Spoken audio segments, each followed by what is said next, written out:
Hello दोस्तों, स्वागत है आपका हमारे यूट्यूब चैनल में। दोस्तों, आज हम स्पीड और टाइम के कुछ नए क्वेश्चंस करेंगे बोट एंड स्ट्रीम के बारे में।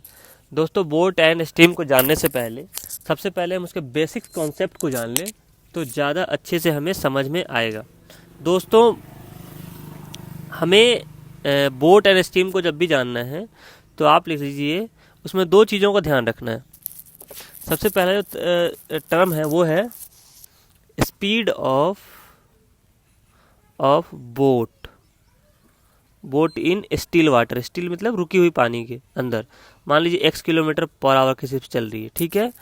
और करंट मतलब जो पानी बह रही है उसका स्पीड ले लीजिए y किलोमीटर पर आवर, ठीक है। मतलब कि जो हमारा स्पीड ऑफ बोट है रुकी हुई पानी में वो x किलोमीटर पर आवर है और करंट है वो y किलोमीटर पर आवर की स्पीड से चल रही है, ठीक है।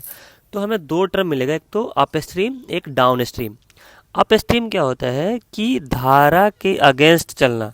धारा के अगेंस्ट चलना मतलब कि पानी जिस तरफ बह रही है उसके अपोजिट डायरेक्शन में बहना, ठीक है, उसके अपोजिट डायरेक्शन में चलना।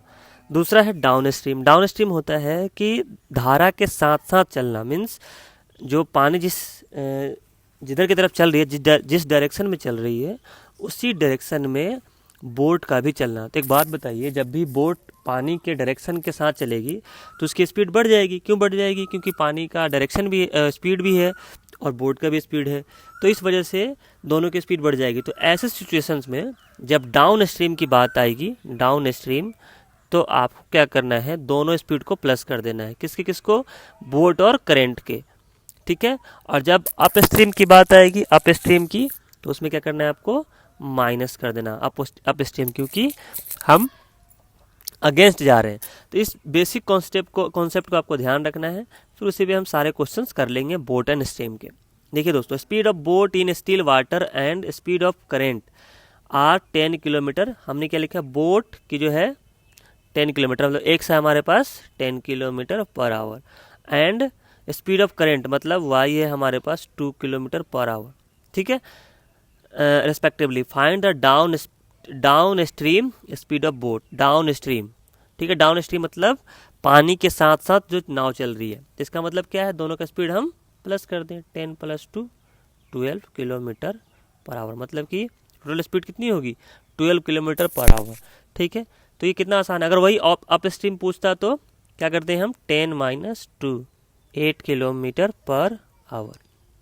दूसरा देखिए, एक और क्वेश्चन है, the ratio of speed of boat in still water and speed of current, मतलब एक्स और वाई का रेशियो दिया हुआ है, ये कितना? 5 और 2।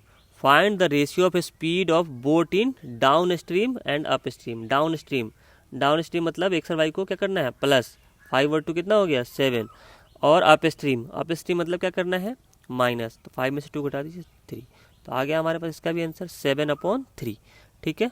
अब अगला जो क्वेश्चन हमारे पास है, speed of man in downstream and upstream are 18 kilometre and 14 kilometre per hour. इसका मतलब ये है कि x + y ही दिया हुआ है इस बार 18, ठीक है, और x - y दिया हुआ है 14, ठीक है। Find the speed of man in still water and find the speed of current. दोनों का स्पीड फाइंड करना है। तो आपको क्या करना है, इसको 2 से डिवाइड कर दीजिए, ठीक है। तो ये हो गया 9 किलोमीटर पर आवर, और इसको भी 2 से डिवाइड कर दिए, तो ये 7 किलोमीटर पर आवर, ठीक है। तो ये आ गया 9 किलोमीटर पर आवर और 7 किलोमीटर पर आवर। तो ये दोनों आ गए हमारे पास, एक्स आ गई, ये आ गया हमारे पास एक्स, और ये आ गया वाई, ठीक है। मतलब ये है हमारा किसका स्पीड? मैन का, और ये है हमारे स्टीम का स्पीड। तो इस तरह से आप इन क्वेश्चंस को सॉल्व कर सकते हैं बड़ी आसानी से।